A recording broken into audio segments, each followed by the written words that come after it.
Wizard's Wake, Chapter 9, Hillsboro, North Dakota. Zeke had never much been one to plan his life.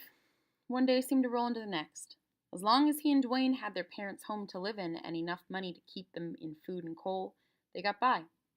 What he decided in prison, though, was that he didn't want to sit around, having Dwayne gripe about Zeke sponging off him. First thing he was going to do was get a job and put some money away. After that, get a used car. And then he could think about moving, maybe, have his own place. He didn't have all that much to move, was never one for accumulating things.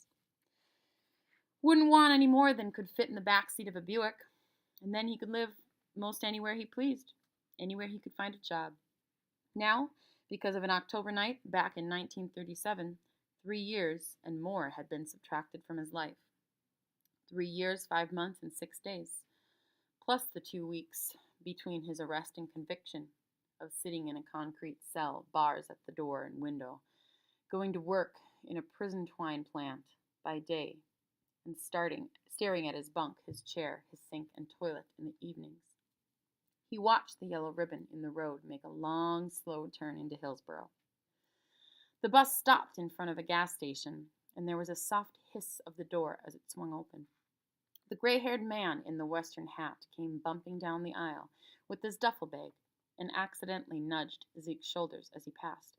He didn't apologize, didn't say goodbye or good luck. Zeke had not wanted his company, and he was returning the favor.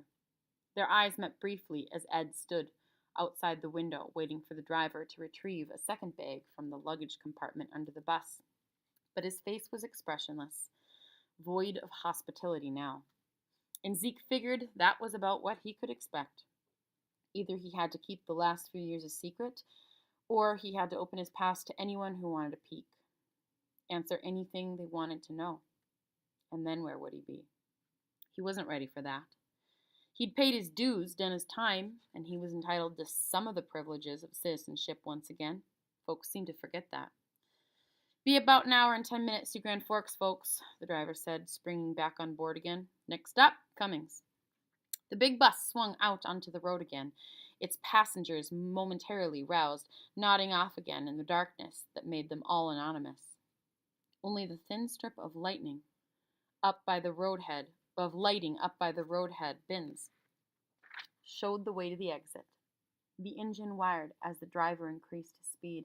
The windshield wipers flapped at the spatter of sleet against the glass, and Zeke found that he too was nodding off, his eyelids growing heavy, his arms limp, his head tipped back. His lips fell open, and he began to snore.